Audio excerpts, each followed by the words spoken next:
Start हो गया? I am audible? Signal आ रहा है बेटा? तो ठीक है, सब लोग खूब अलर्ट हो गए, बैठ जाइए खूब बढ़िया से। और अब देखिए मैं आप लोग को जो है खूब अलर्ट होकर बैठ जाइए। मैं आपको आईटी एडवांस के क्वेश्चन लगा रहा था, ठीक है ना, रोटेशन मैकेनिक्स के आईटी एडवांस के क्वेश्चन लगा रहा था। संभवतः 2-3 दिन और लगेगा, 2 से 3 दिन और लगेगा, कम से कम 3 दिन मान के चलिए, है ना। और उसके बाद centre of mass linear momentum collision का लगाएंगे, ठीक है ना, और फिर एक नए टॉपिक पे आएंगे, ठीक है। तो अब आप देखिए क्वेश्चन में मैंने फिगर पहले ही बना दिया है, तीन क्वेश्चन है, तीनों का फिगर मैंने पहले बना दिया है, ठीक है ना। आपने अब आप क्वेश्चन पढ़िए और मैं एक्सप्लेन कर दूँ, बताइए। अब चुप हो जाइए। एक स्मॉल बॉल है, एक छोटी बॉल है, कौन सी बड़ी बात है यार, छोटी छोटी बातें हैं, बातों को इंग्लिश नहीं आती है क्या? इंग्लिश आती है और बेसिक कॉन्सेप्ट आते हैं तो एडवांस के सारे सवाल लगेंगे। इंग्लिश और बेसिक कॉन्सेप्ट आना चाहिए बस, ठीक है ना, और कुछ सवालों की प्रैक्टिस, इतना ही तो करना है यार। एक छोटी सी बॉल है ए, आगे पढ़िए।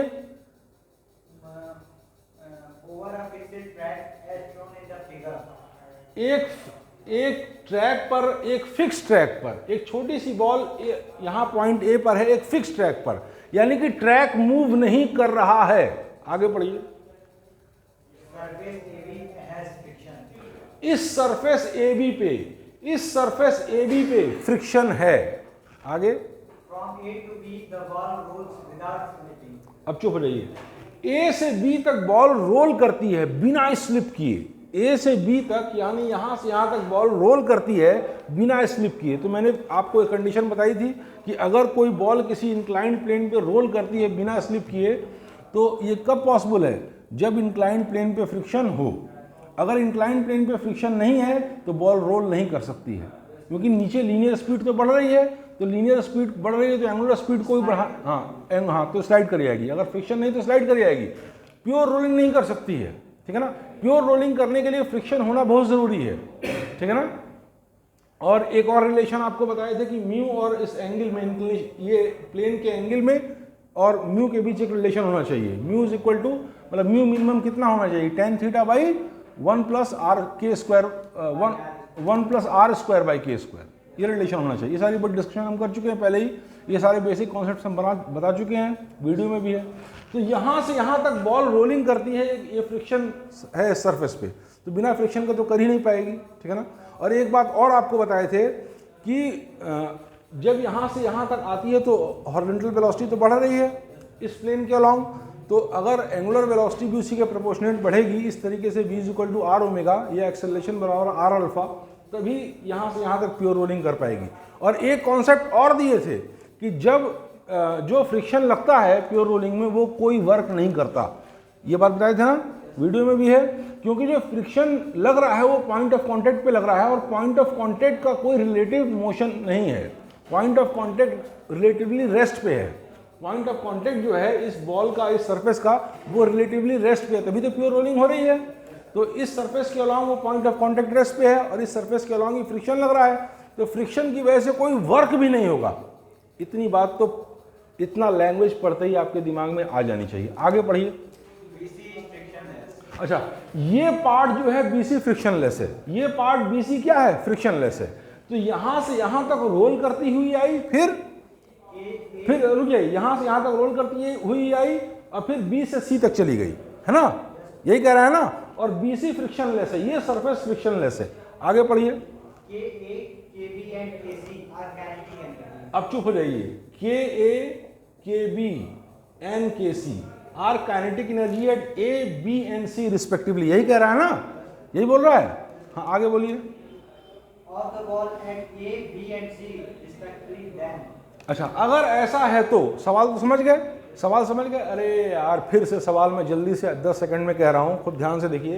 एक फिक्स्ड प्लेन है, फिक्स्ड मतलब जो मूव नहीं करता है, ठीक है ना, उस पे पॉइंट A है, पॉइंट B है, पॉइंट C है। एक बॉल यहाँ से रोल करते हुए यहाँ तक आती है, ये सरफेस फ्रिक्शन, इस सरफेस पे फ्रिक्शन है, A से B तक फ्रिक्शन है, फिर B से C तक वो बॉल जाती है और B से C तक क्या है? ये सरफेस क्या है? फ्रिक्शनलेस है, ठीक है ना। नहीं, फ्रिक्शनलेस है तो चढ़ तो सकता है, रोल नहीं कर सकता है, रोल करते हुए नहीं चढ़ेगा, लेकिन चढ़ तो सकता ही है, फ्रिक्शनलेस हो चाहे जो भी हो, ठीक है ना। लेकिन वो क्या कहते हैं, रोल नहीं कर पाएगा इसके ऊपर, ठीक है ना। फिर हाँ, बिना रोल किए भी चढ़ सकता है, स्लाइड करते हुए नहीं चढ़ सकता। अरे यहाँ से यहाँ तक आए तो स्पीड हो जाएगी उसकी कुछ ना कुछ, उस स्पीड से ऊपर नहीं चढ़ जाएगा। रोल करते ही वो नहीं चढ़ेगा, रोल करते हुए यहाँ तक आएगा, उसके बाद ये जब फ्रिक्शन वाले सरफेस पे आएगा तो रोलिंग सस्टेन नहीं होगी, क्योंकि रोलिंग सस्टेन करने के लिए फ्रिक्शन होना ज़रूरी है, ठीक है ना। तो यहाँ से यहाँ तक आएगा तो रोल करते हुए आएगा, फिर इसके ऐसे बिना रोल किए ऊपर जाएगा, ठीक है ना। अगर रोल करते हुए किसी बॉडी को आप फ्रिक्शनलेस इंक्लाइंड प्लेन पे रख देंगे तो रोलिंग, प्योर रोलिंग सस्टेन नहीं होगी। ये सारी बात मैं समझा चुका हूँ, ठीक है ना। अगर यहाँ पे काइनेटिक एनर्जी के है, यहाँ के बी है, यहाँ के सी है, तो अब ऑप्शन पढ़ रहा है, ऑप्शन बोलिए।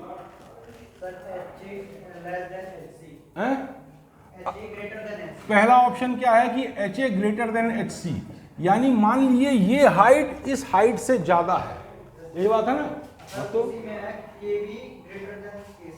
तो के बी ग्रेटर देन के सी, के बी ग्रेटर देन के सी।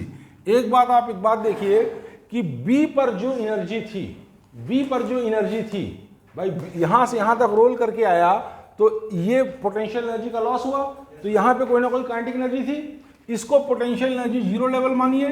बात समझ में आई। पोटेंशियल एनर्जी एक रिलेटिव टर्म है, इसको पोटेंशियल एनर्जी जीरो लेवल मानो, ठीक है बेटा। देखो ध्यान से इधर देखिए, अच्छा लगा आपने वो किया, अपना दिमाग लगाया। इधर ध्यान से देखिए, पोटेंशियल एनर्जी जीरो लेवल है, ठीक है ना।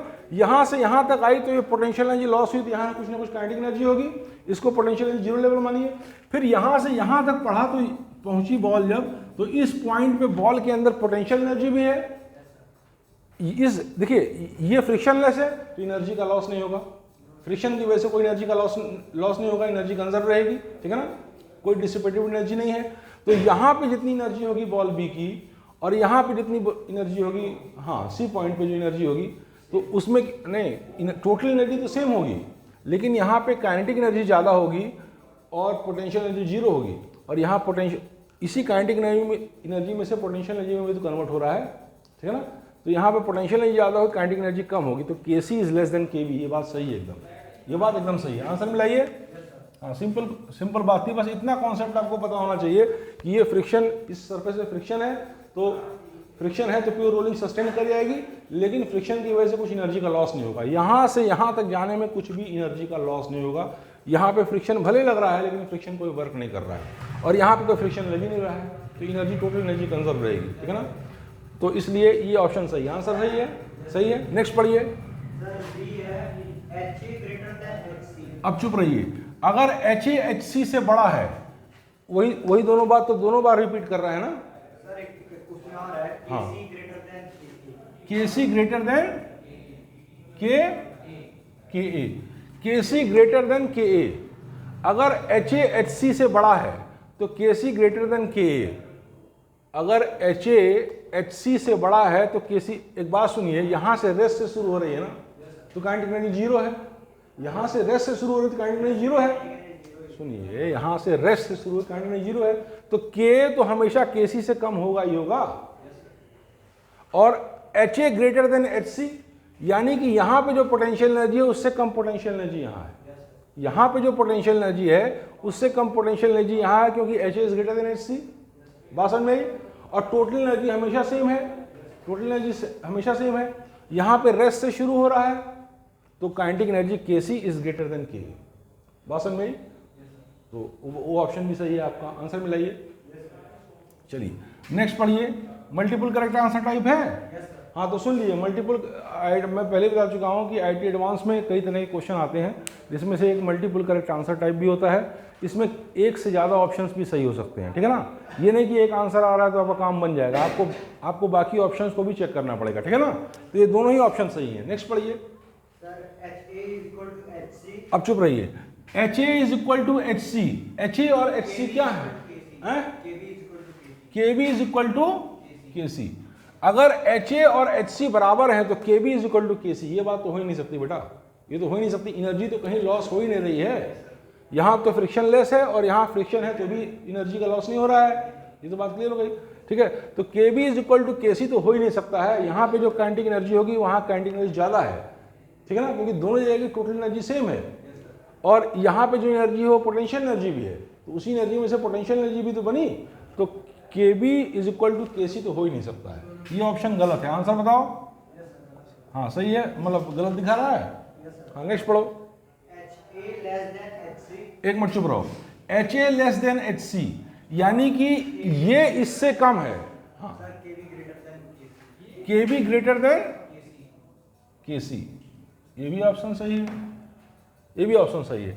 HA अगर HC से कम है तो KB तो KC से ज्यादा होगा ही होगा, चाहे कम हो चाहे ज्यादा हो, चाहे ये इससे कम हो चाहे ज्यादा हो, चाहे कुछ भी हो, हर केस में KB KC से ज्यादा होगा, तो ये भी सही है। ऑप्शन देखो सही है, सही आ रहा है? तो देखो, तो ये आपका एक सवाल लग गया एडवांस का। कौन सा ऐसा बहुत वो आता है यार, इसमें तुमको कोई जाके कोटा पढ़ना है या किसी बहुत ज़्यादा उसमें दुनिया भर की बहुत हाई फाई किताब पढ़ना है? अरे सिंपल एनसीईआरटी बढ़िया से पढ़ना है, बेसिक्स एकदम क्लियर रखना है, और उस एनसीईआरटी में चूँकि छोटी छोटी में करके बातें दी हुई हैं उसको वेल एक्सप्लेन कर लेना है, वेल एलोबरेट कर लेना है, हर कॉन्सेप्ट को वेल एस्टेब्लिश कर लेना अपने माइंड में, और प्रॉब्लम सॉल्व करके देख ही रहे हो, सब लग रहा है। तो इसमें कुछ एक्स्ट्रा कॉन्सेप्ट है बोलो? हाँ तो चलो फिर फटाफट पढ़ो, आगे पढ़ो, नेक्स्ट क्वेश्चन पढ़ो। ये चीज हो गई ना? हाँ अब नेक्स्ट पढ़ो, नेक्स्ट पढ़ो। एक मिनट चुप रहो, यही फिगर बनाए हो ना, ये फिगर बनाए हो। एक स्फीयर है, इस फिगर को देखो, एक स्फीयर है, एक स्फीयर है, एक फिक्स्ड हॉरिजॉन्टल सरफेस पे रोल कर रहा है बिना स्लिप किए। पहला लाइन क्या कह रहा है क्वेश्चन का? क्वेश्चन को यार हर वर्ड का मतलब समझो, हर चीज का मतलब समझो, ठीक है ना, और अपने बेसिक कॉन्सेप्ट पे कॉन्फिडेंस रखो, जो हमने पढ़ाया है वीडियो में दिया उस पर कॉन्फिडेंस रखो, उसके बाहर कुछ भी नहीं जाएगा, ठीक है ना। एडवांस में कुछ जा सकता है, रेयर केस में छोड़ के, तो अभी तो बाकी तो 100% सब आएगा, ठीक है ना।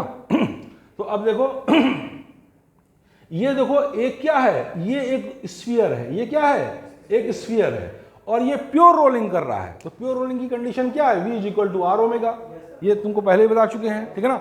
और ये सरफेस फिक्स है, ये सरफेस फिक्स है, इस पे प्योर रोलिंग कर रहा है, तो V = R ओमेगा। आगे पढ़ो। हाँ ए ये पॉइंट है, ए ये पॉइंट है, ठीक है ना। नेक्स्ट पढ़ो, जल्दी जल्दी पढ़ो। हाँ एक minute, B is the centre of the sphere, तो अगर यूनिफॉर्म स्फीयर है तो यहीं पर सेंटर ऑफ मास भी होगा, तो V की स्पीड क्या होगी? अगर मान लो इसके सेंटर ऑफ मास की स्पीड हमने V मानी, तो B की स्पीड होगी VB, ठीक है ना। आगे पढ़ो। हाँ C is the top most point. अगर प्योर रोलिंग कर रहा है तो मैं पहले बता चुका हूं कि सेंटर ऑफ मास अगर VB स्पीड से जा रहा है तो ये स्पीड जो होगी VC, यानी इस पॉइंट की जो स्पीड होगी वो क्या होगी? Twice VB। क्या होगी? Twice VB। अगर प्योर रोलिंग कर रहा है तो ये मैं पहले पढ़ा चुका हूं, ये मैं पहले पढ़ा चुका हूं कि अगर प्योर रोलिंग कर रहा है और सेंटर ऑफ मास की स्पीड VB है तो टॉप मोस्ट पॉइंट की स्पीड ट्वाइस VB होगी, पहले बता चुका हूं। आगे पढ़ो। और इस पॉइंट की स्पीड क्या होगी? इस पॉइंट की स्पीड 0 होगी। अगर प्योर रोलिंग, हाँ अगर प्योर रोलिंग कर रहा है फिक्स सरफेस पे तो पॉइंट ऑफ कांटेक्ट VA की स्पीड क्या होगी? 0। ये सारी बात मैं पहले बता चुका हूँ, सारे डिस्कशंस हो चुके हैं। इतनी बात तो तुमको देखते ही दिमाग में आ जानी चाहिए जो मैंने बताया है। अब ऑप्शन पढ़ो, ऑप्शन क्या दिया है? हाँ चुप रहो, अब सुनो। Vector VC minus vector A, नहीं velocity vector C minus velocity vector A, तो वेलोसिटी वेक्टर C है माइनस वेलोसिटी वेक्टर A, इसकी वैल्यू तुम खुद ही निकाल लोगे, twice VB, twice VB minus vector VC, क्या माइनस वेक्टर VC ब्रैकेट में है सर, ट्वाइस को कॉमन लिया, 2 को कॉमन लिया, ट्वाइस कॉमन ले लिया, फिर क्या किया है सर? उसने लिया वेक्टर 2B माइनस VB। क्या बोल रहे हो? Vector VB, vector B vector B, ये माइनस VC ये कह रहा है। अब खूब ध्यान से देखो, खूब ध्यान से देखो, ये सारी बात तो जो कंडीशन दिया है उसको देखते ही जो मैंने पढ़ाया है उसके अनुसार ये सारी बात तुम्हारे दिमाग में आ जानी चाहिए, ठीक है ना। उसके बाद VC माइनस VA, VC कहाँ है? ये है, माइनस VA यानी ट्वाइस VB, इसकी वैल्यू क्या होगी? ट्वाइस VB, और ट्वाइस VB माइनस VC, तो VB ये है और VC ये है, तो VB minus VC, VB minus VC में VC बड़ा है, VC बड़ा है, तो इसकी स्पीड हो जाएगी ट्वाइस VB, इसकी ये वीबी माइनस वीसी क्या हो जाएगा, वीबी वीबी वीबी ट्वाइस वीबी है और ये वीबी है, तो वीबी माइनस वीसी क्या हो जाएगा, माइनस वीबी, ठीक है ना, अपोजिट डायरेक्शन में। तो अगर डायरेक्शन तो दोनों का सेम नहीं है, मैग्नीट्यूड तो सेम आ रहा है, डायरेक्शन सेम नहीं है, बाकी सब बात तुमने देख ली है। तो चूंकि वेक्टर क्वांटिटी है, डायरेक्शन अपोजिट है, एक ट्वाइस वीबी से इधर है, एक ट्वाइस वीबी से इधर है, तो ये ऑप्शन आपका गलत है, ये गलत है आपका ऑप्शन। आंसर चेक करिए, ये गलत दिखा रहा है ना। चलिए ठीक है, अब नेक्स्ट पढ़िए, नेक्स्ट चीज पढ़िए फट से, फटाफट पढ़िए। एक मिनट सुनिए, वेक्टर बीसी माइनस वेक्टर बीबी। सेकंड ऑप्शन क्या है, पहला ऑप्शन गलत है, आंसर आ गया ना। हाँ दूसरा ऑप्शन पढ़िए, vector BC minus vector BB. Vector BC minus vector VB, vector B minus vector A. Vector B minus vector A, अरे VB minus A, VB minus V A, यही ना कह रहा है। तो अब ध्यान से देखिए, ध्यान से देखिए, वीसी माइनस वीबी, तो वीसी बड़ा है, तो वीसी माइनस वीबी यानी कि वीबी, ये तो समझ में आ रहा है ना सब, किसमें कौन सी बड़ी बड़ी बात है। ये हो गया वीबी और ये हो गया वीबी माइनस ए, तो ए जीरो है, तो इज इक्वल टू वीबी। ये ऑप्शन सही है आपका, आंसर बताइए, सही आ रहा है ना। हाँ सब आएगा, कुछ भी ऐसा नहीं है जो नहीं आएगा, और ऐसा नहीं कि आपको बहुत हाई फाई पढ़ना है, बहुत हाई फाई पढ़ना है, बस अपने ऊपर विश्वास रखना है और बेसिक्स अच्छे से रखना है। नेक्स्ट पढ़िए, नेक्स्ट क्वेश्चन पढ़िए। मॉड वीसी माइनस वी ए, मॉड मतलब मैग्नीट्यूड होता है, सिर्फ पॉजिटिव क्वांटिटी हम लेंगे, सिर्फ पॉजिटिव लेंगे, ठीक है ना, निगेटिव वैल्यू नहीं, निगेटिव वैल्यू रुक जाओ, निगेटिव वैल्यू नहीं लेंगे, ठीक है ना। मॉड का मतलब ये होता है वीसी माइनस वी ए का मॉड, तो वीसी माइनस वी ए क्या होगा, वीसी ये वी ए ये, तो यानी ट्वाइस वीबी, ये ट्वाइस वीबी होगा, ट्वाइस वीबी वेक्टर हैं। हाँ ट्वाइस वीबी माइनस वीसी, ये कह रहा है। तो सुन लो, ट्वाइस वीबी माइनस वीसी, तो वीबी माइनस वीसी का मॉड क्या होगा, वीबी, वीबी माइनस वीसी क्या होगा, माइनस वीबी, और माइनस वीबी का मॉड वीबी होगा, क्योंकि हमको केवल पॉजिटिव वैल्यू लेनी है, मॉड का मतलब पॉजिटिव वैल्यू होती है ना। तो अब ये हो जाएगा ट्वाइस वीबी, और VC minus V A, VC minus V A, VC minus V A twice VB, ये ऑप्शन सही है तुम्हारा, ये ऑप्शन सही है। आंसर बताओ, आंसर सही दिखा रहा है, जल्दी बताओ यार। हाँ तो ठीक है, नेक्स्ट पढ़ो। चुप रहो, mod vector BC minus V A, 4 vector BB, भी मॉड में है, मॉड में है, इसको हम चेक कर लेते हैं, इसको हम चेक कर लेते हैं। देखो पहला ऑप्शन तो एकदम गलत है, आंसर मैच कर गया, दूसरा तीसरा ऑप्शन एकदम सही है, आंसर मैच कर गया, और मल्टीपल करेक्ट आंसर टाइप है, इसलिए इसको भी देख लेते हैं। तो वीसी माइनस वी ए, तो वीसी ये है ट्वाइस वीबी, और माइनस वी ए जीरो है, यानी कि ट्वाइस वीबी, यानी कि twice VB, VC minus V A twice VB होगा, इज इक्वल टू 4 वीबी। ये बात गलत है, ट्वाइस वीबी होगा, 4 वीबी नहीं होगा, ट्वाइस वीबी होगा, तो ये ऑप्शन गलत है।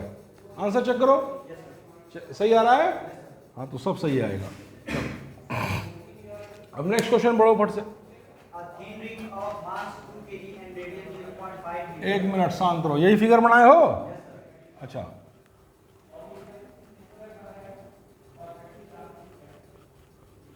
नेक्स्ट देखो इसको फट से, फटाफट देखो, ध्यान से देखो, देखो ऐसा है बेटा, सुनो, कोई बहुत फर्क नहीं होता है, ठीक है ना, यही सब बोर्ड की बातें हैं, ऐसा नहीं अलग थोड़ा होता है, मतलब बोर्ड की बातें ही रहती हैं, सारी सारी बेसिक एनसीईआरटी ही रहता है ना।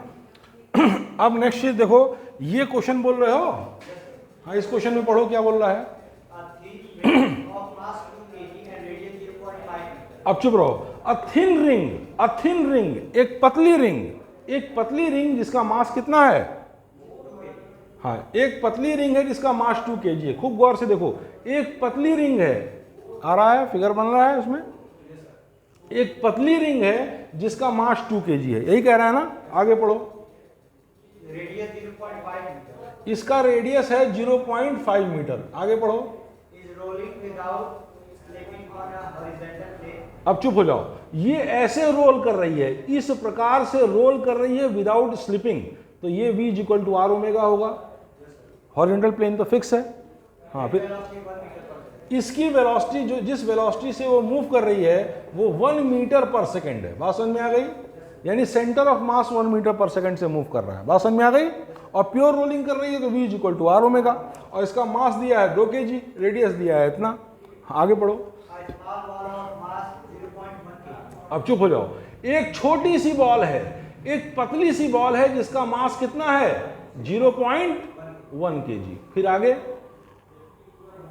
मूविंग विद वेलोसिटी 20 मीटर पर सेकंड। ये 20 मीटर पर सेकंड की स्पीड से ये बॉल आ रही है। ये बॉल कैसे आ रही है 20 मीटर पर सेकंड की स्पीड से, अपोजिट डायरेक्शन में। ये ऐसे जा रही है तो वो ऐसे आ रही है। ये क्या कहते हैं, रिंग ऐसे जा रही है, थिन रिंग, तो बॉल ऐसे आ रही है अपोजिट डायरेक्शन में। फिर हैं? हाँ अभी दिख रहा है, अब दिख रहा है। चलो देखो, ये ऐसे जा रही है और ये ऐसे आ रही है अपोजिट डायरेक्शन में। फिर आगे बताओ। Hits the ring at a height of 0.575 metre. अब चुप हो जाओ। इस रिंग को ये छोटी सी बॉल 0.5 मीटर ऊंचाई पे आके टकरा जाती है, और इसका रेडियस कितना है 0.5 मीटर, यानी कि इसके सेंटर से 0.25 मीटर ऊपर आके टकरा जाती है। ये कहने का मतलब है। अब क्वेश्चन समझ गए? क्वेश्चन समझ गए? अब क्या पूछ रहा है ये बताओ। goes vertically up the velocity 10 metre पर सेकंड। हाँ अब सुनो, टकराने के बाद जब इससे आके ऐसे कोलाइड करती है तो टकराने के बाद 10 मीटर पर सेकंड की स्पीड से ऊपर चली जाती है। क्वेश्चन समझ में आ गया? अरे यार इंग्लिश नहीं आती है, इंग्लिश आती है तो एडवांस हो चाहे जो भी हो, इंग्लिश समझो क्या दिया है क्या पूछ रहा है, इसको एकदम क्लियर रखो। क्या दिया है क्या पूछ रहा है दिमाग में साफ रखो, और फंडामेंटल्स पे कॉन्फिडेंस रखो, तुम्हारे सारे सवाल लग जाएंगे। ठीक है ना? और 30% पे तो सिलेक्शन है, वो जनरल कैंडिडेट के लिए 30% पे सिलेक्शन है। ठीक है ना? तो 30% क्या स्कोर नहीं करोगे, 50% नहीं कर लोगे, तो कोई ऐसा चीज़ तो नहीं है इसके अंदर। हाँ नेक्स्ट पढ़ो, आगे बोलो। Immediately after the collision। हाँ जैसे कोलिजन हुआ, जैसे कोलिजन हुआ उसके जस्ट बाद क्या कहानी बनेगी, ऐसे पूछ रहा है। जैसे कोलिजन हुआ उसके जस्ट बाद क्या कहानी बनेगी। बात समझ में आ गई? यही पूछ रहा है। 3-4 ऑप्शन दिया होगा, रिंग ऐसे, 3-4 ऑप्शन दिया होगा, लोगों सुनो हम बता दें। रिंग ऐसे मूव करेगी, रिंग वैसे मूव करेगी, रिंग पीछे आ जाएगी, रिंग आगे इसी स्पीड से जाएगी, रिंग रुक जाएगी, इस तरह के ऑप्शन दिए होंगे। बात समझ में? तो सबसे पहले ये सोचो कि इस छोटी सी बॉल जिसका मास 0.1 kg है और इस थिन रिंग में जब इंटरेक्शन हुआ, जब दोनों आके लड़ी, तो क्या कोई एक्सटर्नल फोर्स है? नहीं ना है। जो भी फोर्स है वो कौन सा फोर्स है? Internal force of the system. तो internal force of the system है। देखो यार घुमा फिरा के 5-6 कॉन्सेप्ट पे सारे सवाल एडवांस के लग रहे हैं। कौन सा तुमको, और मैं सारे सवाल लगा रहा हूं, 2-4 सवाल नहीं लगा रहा हूं, पूरा पूरा जितना आया सब लगा दे रहा हूं। तो घुमा फिरा के वही law of conservation of linear momentum, law of conservation of angular momentum, और फलाना ढमाका करके सब मोमेंट ऑफ इनर्शिया निकालिए, यही निकालिए, यही निकालिए, वही करके सारा सवाल आपका लग रहा है। तो अब बताओ जब कोई एक्सटर्नल फोर्स नहीं है तो क्या कंजर्व रहेगा? External linear momentum. External force नहीं है तो लीनियर मोमेंटम कंजर्व रहेगा। तो इनिशियल लीनियर मोमेंटम जो होगा वही फाइनल लीनियर मोमेंटम होगा। अभी मैं ऑप्शन नहीं पढ़ा हूं, बिना ऑप्शन पढ़े इतनी बातें दिमाग में आ जानी चाहिए क्वेश्चन देखते ही। ठीक है ना? तो अब देखिए कि जो इनिशियल लीनियर मोमेंटम होगा वही फाइनल लीनियर मोमेंटम होगा। तो निकाल लेते हैं कि इनिशियल लीनियर मोमेंटम क्या होगा। तो देखिए इनिशियल लीनियर मोमेंटम क्या है, इसका मास है 2 kg और इसका स्पीड है 1। तो इस रिंग का मास 2 kg है, स्पीड 1 है। तो इस रिंग का लीनियर मोमेंटम इस डायरेक्शन में क्या है, मास इंटू वेलोसिटी यानी 2। रिंग का इधर है 2। बात समझ में आ गई? रिंग का इधर है 2। बात समझ में आ गई? रिंग का इस डायरेक्शन में है 2। बात समझ में आ गई? अब इस बॉल का देखो, छोटी सी जो पार्टिकल है उसका क्या है, मास 0.1 और वेलोसिटी 20। तो 0.1 इंटू 20 क्या होगा 2। तो इस छोटी सी बॉल का इधर की ओर है 2। अरे बाप रे बाप। इस पूरे सिस्टम का अगर रिंग को और इस छोटी सी पार्टिकल को एक सिस्टम मानो तो रिंग का इधर लीनियर मोमेंटम है 2 और इस पार्टिकल का इधर लीनियर मोमेंटम है 2, यानी इक्वल एंड अपोजिट है। यानी net linear momentum net initial linear momentum क्या है? जीरो। इस सिस्टम का net initial linear momentum zero है, क्योंकि लीनियर मोमेंटम एक वेक्टर क्वांटिटी है। तो ये +2 है, ये -2 है, नेट जीरो है। तो इनिशियल अगर जीरो है तो फाइनल भी जीरो होगा। यही तो है ना, यही तो है। बिना ऑप्शन पढ़े ही तुम समझ जाओ कि क्या हो सकता है। और ये सब बात तो तुम जानते ही हो, ऐसा तो है नहीं कि ये सब तुम्हारी नई बात है ना, सारे कॉन्सेप्ट पढ़ चुके हो। तो अब देखो, टकराने के बाद ये पार्टिकल ऊपर चली गई, यानी टकराने के बाद इस पार्टिकल का एक्स डायरेक्शन में कोई भी लीनियर मोमेंटम नहीं रहा। जो भी लीनियर मोमेंटम रहा वो वाई डायरेक्शन में रहा, एक्स डायरेक्शन में जीरो हो गया। बात समझ में आ गई? बात समझ में आई? एक्स डायरेक्शन में इस पार्टिकल का लीनियर मोमेंटम टकराने के बाद जीरो हो गया। तो अगर इनिशियल लीनियर मोमेंटम जीरो था और टकराने के बाद इस पार्टिकल का एक्स डायरेक्शन में लीनियर मोमेंटम जीरो हो गया, तो इसका भी जब जीरो होगा तभी तो फाइनल जीरो होगा। तो टकराने के बाद ये रुक जाएगी, तुरंत रुक जाएगी, तुरंत आगे बढ़ना बंद कर देगी।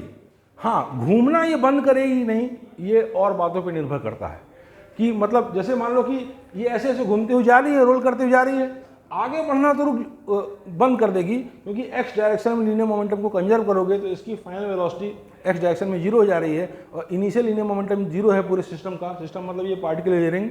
तो फाइनल लीनियर मोमेंटम सिस्टम का जीरो तभी होगा जब ये रेस्ट पे आएगी, मतलब आगे की ओर नहीं जाएगी, लेकिन रिवॉल्व करती रह सकती है, रिवॉल्व करती रहेगी मेरे ख्याल से इस केस में, ठीक है ना, लेकिन आगे नहीं बढ़ेगी। तो ये बात हो गई। अब आगे ऑप्शन पढ़ो। सर ऑप्शन फर्स्ट है, हाँ, the ring has pure rotation about is stationary. हाँ, ये बात सही, ये बात सही है।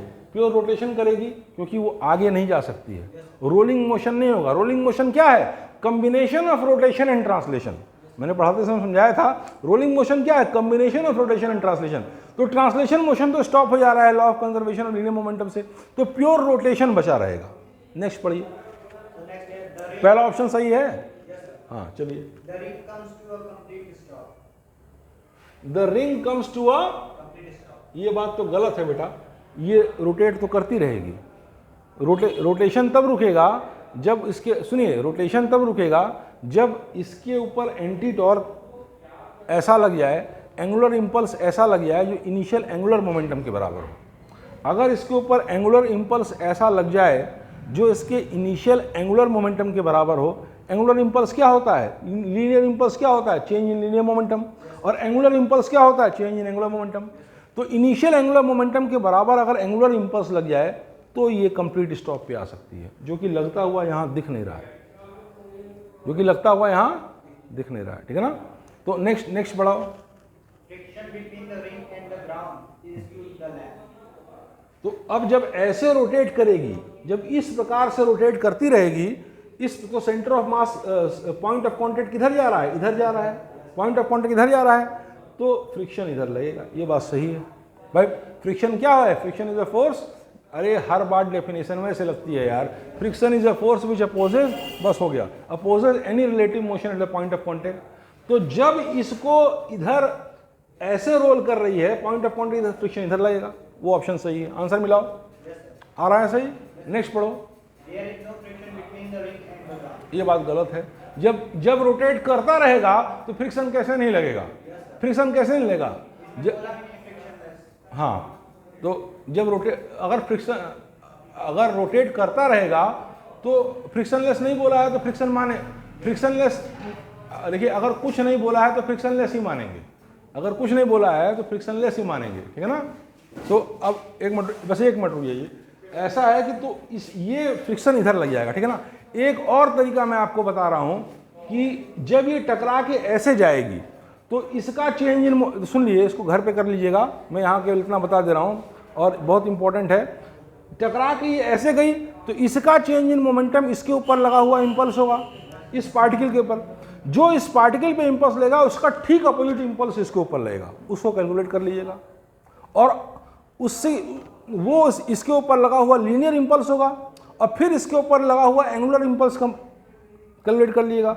अगर इसके ऊपर लगा हुआ एंगुलर इंपल्स इसके इनिशियल एंगुलर क्या कहते हैं, इनिशियल एंगुलर मोमेंटम के बराबर होगा तो रोटेशन भी रुक जाएगा, जो कि इस केस में हमको दिख नहीं रहा है। बात समझ में आई? तो इसको चेक कर लीजिएगा। ये ऑप्शन सही, आंसर आ गया सारा। कट कर दीजिए।